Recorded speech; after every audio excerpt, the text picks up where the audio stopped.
আসসালামু আলাইকুম ওয়া রাহমাতুল্লাহ। সুপ্রিয় শিক্ষার্থীবৃন্দ, আশা করি মহান আল্লাহর রহমতে ভালো আছেন। আজকে আমরা নবম দশম শ্রেণীর গণিত বইয়ের অনুশীলনী 3.1 এর 1 নং অঙ্কটি সমাধান করব। এখানে বলা হয়েছে সূত্রের সাহায্যে বর্গ নির্ণয় করো। একের কর মধ্যে বলা হয়েছে 2a + 3b। এটাকে আমরা এখন বর্গ করব। সবাই লক্ষ্য রাখেন, 2a + 3b এর বর্গ। বর্গ বলতে 2a + 3b এগুলোর উপরে স্কয়ার হবে। আমরা ঠিক এরকম একটা সূত্র পড়েছি এর আগের ক্লাসে, যেখানে বলা হয়েছে a + b whole square equal to a square plus 2ab plus b square. আমরা একইভাবে এই সূত্রটা এই অঙ্কের মধ্যে প্রয়োগ করব।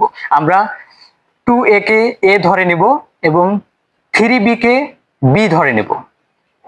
তাহলে দেখেন, 2a স্কয়ার প্লাস সূত্রের 2a বলতে এটাকে আমরা ধরে নিয়েছি 2a, আর b বলতে এটাকে আমরা b ধরে নিয়েছি 3b, প্লাস b স্কয়ার বলতে 3b স্কয়ার। এখন আমরা ক্যালকুলেশন করব। 2 স্কয়ার বলতে এখানে দুইটা 2 আছে, দুইটা 2 কে গুণ করলে হয়ে যায় 2 দুগুণ 4। এর উপর স্কয়ার বলতে a স্কয়ার প্লাস 2 দুগুণ 4 আর 3 4 12, 12ab প্লাস 3b স্কয়ার বলতে এখানে দুইটা 3 আছে, আমরা দুইটা 3 কে গুণ করলে 3 3 কে 9 b স্কয়ার। এই তো হয়ে গেল অ্যানসার এটাই। এখন আমরা খ নং অঙ্ক সমাধান করব।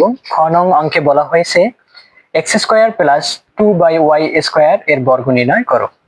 আমরা তাহলে বর্গ নির্ণয় করি। x square plus 2y square এর বর্গ। পরীক্ষায় ঠিক এরকম ভাবে লিখতে হবে। দেখেন, তাহলে আমরা এটাকে বর্গ করব। আমরা ঠিক ওই সূত্রটা প্রয়োগ করব।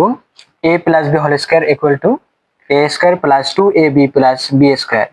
দেখেন, এটাকে আমরা a মনে করব, a স্কয়ার প্লাস 2a বলতে এটা x স্কয়ার, b বলতে 2 divided y square plus b square বলতে এটার উপর স্কয়ার হবে 2 ডিভাইডেড y স্কয়ার, তার উপর হবে স্কয়ার। এখন আমরা ক্যালকুলেশন করব। x এর উপর x স্কয়ার আছে, তার উপর আবার পাওয়ার আছে, পাওয়ার এখানে গুণ হবে। x পাওয়ার গুণ করলে হয় 2 দুগুণ 4 প্লাস 2, এই 2 এর সাথে আবার এই 2টা গুণ হবে। যেহেতু এটা উপরে আছে, আমরা উপরে লিখব 2 দুগুণ 4 x square divided y square plus 2 কে বর্গ করলে হয় 2 দুগুণ 4 ডিভাইডেড y এর উপর স্কয়ার আছে, আমরা এর আগেও এখানে দেখেছি, পাওয়ার তখন গুণ হবে, তাহলে y টু দি পাওয়ার 4 হবে। এটাই হলো অ্যানসার। আশা করি আপনারা সকলে বুঝতে পারছেন। পরবর্তী ক্লাসে আবার দেখা হচ্ছে, আমাদের সঙ্গে থাকুন। ধন্যবাদ সকলকে। আসসালামু আলাইকুম ওয়া রাহমাতুল্লাহ।